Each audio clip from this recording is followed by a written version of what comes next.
یہاں سے یہ بھی پتہ چلا کہ نبی پاک صلی اللہ علیہ وسلم کا یہ مزاج تھا. ہم بعض اوقات کوئی تربیت کے لیے ایسی بات کر دیتے ہیں اور ہمیں نہیں پتہ ہوتا کہ کسی آدمی کے اندر وہ عیب موجود ہے. واقعتاً میں آپ کو سچ بتاتا ہوں, ایسے ہی بعض لوگ سمجھ لیتے پتہ نہیں بڑے پہنچے ہوئے سرکار, کوئی سرکار ضرور نہیں, اللہ ڈال دیتا ہے.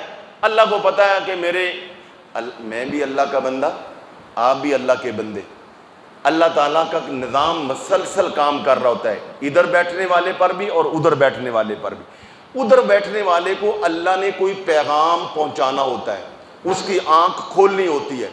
وہ کیا کرتا ہے, اللہ تعالیٰ وہ بات ہمارے دل و دماغ میں ڈال دیتا ہے, بھی بول دو, پتہ ہوتا ہم بول دیتے ہیں, یا جو بھی دائی ہے مبلغ وہ بول دیتا ہے.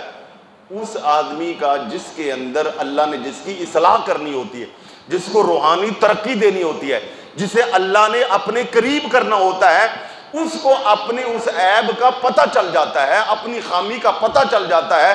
وہ مولانا صاحب کے یا دائی کے مبلغ کے سمجھانے پر اپنی اصلاح کر لیتا ہے. تو اس کا یہ مطلب نہیں ہوتا کہ ہمیں کوئی اللہ تعالیٰ علم غیب دے دیتا ہے, اور یہ بھی مطلب نہیں ہوتا کہ ہم نے کسی کے دل آزاری کرنی ہوتی ہے. اور بعض اوقات پھر وہ ساتھی کیا کرتے ہیں, خود ہی وہ الگ سے آ کر, حضرت اگر آپ کو پتہ ہی تھا کہ میرے اندر یہ کمی تھی تو آپ مجھے الگ بلا کے کر دیتے. اور اللہ کے بندے, آپ کو کس نے کہا کہ مجھے پتہ تھا؟ مجھے نہیں پتہ تھا, میں نے تو جنرلی بات کی ہے. اچھا اگر پتہ بھی ہو نا کسی شخص کا, آپ کو بھی میں بتا دوں, آپ کو بھی اگر پتہ ہے تو یہ طریقہ نہیں ہے کہ آپ کسی کو الگ کر کے اکیلے کر کے کریں. ایک وقت آتا ہے اگر ضرورت ہو تو وہ بھی ہوتا ہے. مگر نبی علیہ الصلوۃ والسلام کا تربیت اور اصلاح کا طریقہ کیا ہوتا تھا کہ حضور اسی طرح اپنے بیانات میں عمومی بات کرتے تھے, جرلی بات کرتے تھے. مثلاً کوئی آدمی سستی کرتا ہے کسی کام میں تو سرکار فرما دیا کرتے تھے, نہ جانے آج کل لوگوں کو کیا ہو گیا ہے, یہ نمازوں میں سستی کرتے ہیں. نہ جانے لوگوں کو آج کل کیا ہو گیا ہے, یہ فجر کی نماز پڑھنے نہیں آتی. بجائے اس کے کہ اکیلے کو کھڑا کرتے, چونکہ حضور کا مزاج اصلاح کا تھا, شرمندہ کرنے کا نہیں تھا. ہم تو پگڑیاں اچھالتے, نہیں, کسی کو نہ شرمندہ کرنا مقصد ہے اور نہ ہی کسی کی دل آزاری مقصد ہے. یہ بات پیش نظر ہے. تو میں نے اس موقع پر حضور نے فرمایا کہ بھائی اپنی نیتوں میں صالحیت لاؤ, اپنی نیتوں میں حسن. یاد رکھیں, جب آدمی کا حسن نیت پر ہم عمل نہیں کریں گے یا حسن نیت کا اہتمام نہیں کریں گے, دو چیزیں ہوں گی, یا تو ہم بے نیتیں ہوں گے یا پھر بد نیت ہوں گے. بے نیت ہونے کا بھی کوئی فائدہ نہیں, اور بد نیت ہونا تو پھر الٹا سزا ہے نا, اللہ کی پکڑ ہے. بڑی سے بڑی عبادت اسلام میں حج, زکوٰۃ, روزہ, نماز جنازہ, تہجد, جو بڑی سے بڑی عبادت ہے, سب سے پہلا کام ہم کیا کرتے ہیں؟ نیت. نماز پڑھتے ہیں تو نیت, نماز جنازہ ہے تو کہتے ہیں جی نیت سماعت کر لو. حالانکہ نماز جنازہ پڑھ رہے ہیں, مگر یہ میں سمجھتا ہوں کہ بزرگوں کی آپ دیکھیں سوچ, انہوں نے نماز نہیں صحیح کروائی اس موقع پہ, نیت صحیح کروائی. کیا مطلب کہ نیت اگر صحیح ہو تو عمل میں تھوڑی بہت کمی کوتاہی بھی ہو تو اللہ کی بارگاہ میں مقبول ہو جاتا ہے. اور عمل کتنے سے کتنا چمکیلا کیوں نہ ہو, بہترین کیوں نہ ہو, اور اگر خدا نہ خواستہ نیت میں صالحیت نہیں ہے, نیت میں حسن نہیں ہے, تو بڑے سے بڑا عمل جو وہ دھڑام کر کے گر جاتا ہے. بلکہ نہ صرف گر جاتا ہے, بندے کو بھی گرا دیتا ہے. تو اچھی اچھی نیتوں کا اہتمام کرنا. کہا یہ جاتا ہے کہ یہ جو حالات ہیں یہ ہمارے اعمال کا نتیجہ ہے. حالات مثلا اس وقت پوری دنیا میں امت پریشان ہے, اور ہم اپنے ملک میں رہتے ہوئے بہت سارے مسائل کا شکار ہیں, اور ہم ایک جملہ بولتے ہیں کہ حالات اعمال کا نتیجہ ہے. ہمارے عمل ہی ایسے ہیں. اعمال کس چیز کا نتیجہ ہے؟ حالات اعمال کا نتیجہ اور اعمال نیت کا نتیجہ.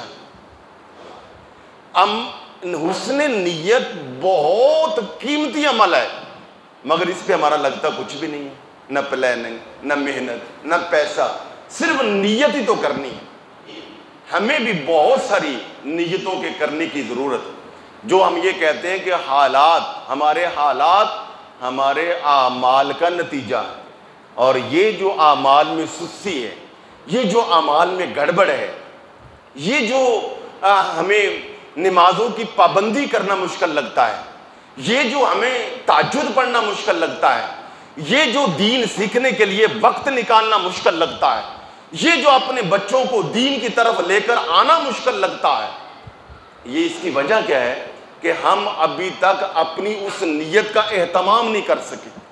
جب وہ نیت کا اہتمام کر لیں گے تو یہ سارے اعمال خیر کرنے ہمیں آسان ہو جائیں گے۔ یہ حسن نیت کتنا ضروری امر ہے، اللہ اکبر۔ اس سلسلے میں نبی علیہ الصلوۃ والسلام کی ایک حدیث مبارکہ آپ سنیے اور آپ توجہ کریں کہ کتنی جھنجھوڑنے والی یہ نیت ہے، اور جو آج میں گفتگو کر کے آپ کی توجہ دلانا میں ضروری سمجھتا ہوں، جس چیز کے لیے آپ کو میں کچھ چیزیں عرض کر رہا ہوں، یہ کام کتنا ضروری ہے اور ہمیں کتنا پہلے کر لینا چاہیے تھا۔ اس بات پر بھی ہمیں اللہ سے معافی مانگنی ہے، اور آج کے بعد اپنی نیتوں کے اندر حسن لانا ہے، خالصیت لانی ہے اور صالحیت لانی ہے۔ سنیے حضور نبی پاک صلی اللہ علیہ وسلم نے ارشاد فرمایا وَمَن مَاتَ وَلَمْ نُحَدِّثْ نَفْسَهُ بِالْغَسْلِ مَاتَ مَيِّتًا جَاہِلِيًّا۔ فرمایا وہ شخص، وہ مسلمان جس نے اس طریقے سے زندگی گزار دی، وَمَن مَاتَ وَلَمْ نُحَدِّثْ، جو مر گیا اور اس نے کبھی نہیں کہا تھا کہ یا اللہ تیرا کلمہ خیر بلند ہو، یا اللہ تیرا دین بلند ہو جائے، اس نے کبھی نہیں سوچا تھا کہ اللہ کا دین غالب آ جائے، اس نے کبھی نہیں سوچا تھا معاشرے سے ظلم ختم ہو جائے، انصاف پھیل جائے، اس نے کبھی نہیں سوچا تھا کہ کمزور نادار لوگوں کو ان کے حقوق مل جائیں، اس نے کبھی نہیں سوچا تھا کہ معاشرے میں قرآن اور حدیث کی تعلیمات پھیل جائیں، اللہ کا دین کا کلمہ بلند ہو جائے، یہ کبھی اس نے نیت کی نہیں تھی۔ اور سرکار نے فرمایا وَمَاتَ مَيِّتًا، اور وہ مر گیا۔ کیسے مرا؟ فرمایا ایسا شخص جاہلیت کی موت مرا ہے، یہ جہالت پر مرا ہے۔ جتنی مرضی ڈگریاں ہیں، اس نے کیوں نہیں نیت کی تھی کہ اللہ کے اچھا یہ یار غور کریں، بڑا عجیب جملہ ہے۔ یہ نہیں کہا کہ اس نے تلوار کیوں نہیں پکڑی تھی، یہ نہیں کہا اس نے الیکشن کیوں نہیں لڑا تھا، یہ نہیں کہا کہ یہ باقاعدہ طور پر حکمران بن کے یہ مقتدر کرسی پر کیوں نہیں بیٹھا تھا، یہ نہیں کہا، یہ نہیں کہا کہ یہ باقاعدہ ایک عالم ایک مفتی بن کے ممبر پہ کیوں نہیں بیٹھا تھا، یہ نہیں کہا، یہ نہیں کہا کہ اس نے باقاعدہ پیسہ خرچ کر کے مدرسہ کیوں نہیں قائم کیا، یہ نہیں کہا۔ یعنی عملی محنت کی بات نہیں ہو رہی، کرنی عملی محنت ہی ہے، ظاہر نتائج تو سبھی ملیں گے۔ یہ نہیں فرمایا کہ جو بندہ اس لیے مر گیا کہ اس نے مدرسہ نہیں بنایا، اس لیے مر گیا اس نے پیسہ نہیں خرچ کیا، اس لیے مر گیا کہ اس نے الیکشن لڑ کے اسمبلی میں آ کے قوت ہاتھ میں نہیں لی، اس لیے مر گیا کہ وہ عالم اور مفتی اور شیخ بن کے ممبر پر نہیں بیٹھا تو وہ جاہلیت پر مرا، یہ نہیں فرمایا۔ کیا کہا؟ صرف یہ کہ فرمایا کہ اس نے اس کام کی نیت نہ کی۔ عملی جدوجہد بعد کی بات ہے، نیت، اب یہ نیت کرنا ہر امیر بھی کر سکتا ہے، غریب بھی کر سکتا ہے، اب جوان بھی کر سکتا ہے، بوڑھا بھی کر سکتا ہے، اب شہر میں رہنے والا بھی کر سکتا ہے، دیہات میں رہنے والا بھی کر سکتا ہے، سخت سے سخت موسم میں بھی یہ نیت کی جا سکتی ہے۔ انما الاعمال بالنیات، آپ کو اللہ نے صرف اس نیت کا پوچھنا ہے، اور وہ تو اگلا کام ہے، پھر وہ اگلا کام ہے جب آپ نیت کر لیں گے۔ کہا یہ جاتا ہے، ماہرین بھی کہتے ہیں، قرآن و سنت بھی، کہ یہ بھی عجب چیز ہے کہ بندہ جو نیت کرتا ہے اللہ تعالیٰ اس بندے کے لیے وہ فیصلہ کر دیتا ہے، اللہ وہی حالات پیدا کر دیتا ہے۔ سب سے پہلے تو آج اگر آپ نیت کریں تو یا ہر بندے نے کروڑ پتی بننا ہے، کر لیں نیت، کوئی بات نہیں، کیا سمجھتے ہیں؟ یہ دنیا داری نہیں، ہر شخص یہ طے کرے میں نے اچھی سے اچھی سواری رکھنی، میں نے بہترین رہائش بنانی، مگر اس کے ساتھ ساتھ یہ بھی نیت کریں کہ میں نے اپنے آپ کو دنیا کے ساتھ ساتھ دینی اور روحانی بھی بہترین ترقی دینی۔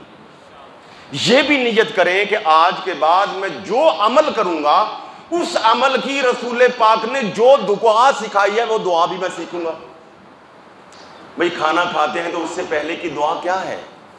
کھانا کھا کر اس کے بعد کی دعا کیا ہے؟ رات کو سوئے ہیں تو اس کی دعا کیا ہے؟ گھر میں داخل ہوئے، جس مالک نے آپ کو گھر دیا، منتیں مانی، محنت کی، گھر اچھا عطا کی، یار اس میں اتنی آپ نے محنت کر لی، اتنی تھوڑی سی محنت نہیں کرتے؟ 1.5 سطر کی ایک تھوڑی سی دعا ہے گھر میں داخل ہونے کی، وہی نہیں یاد کرتے؟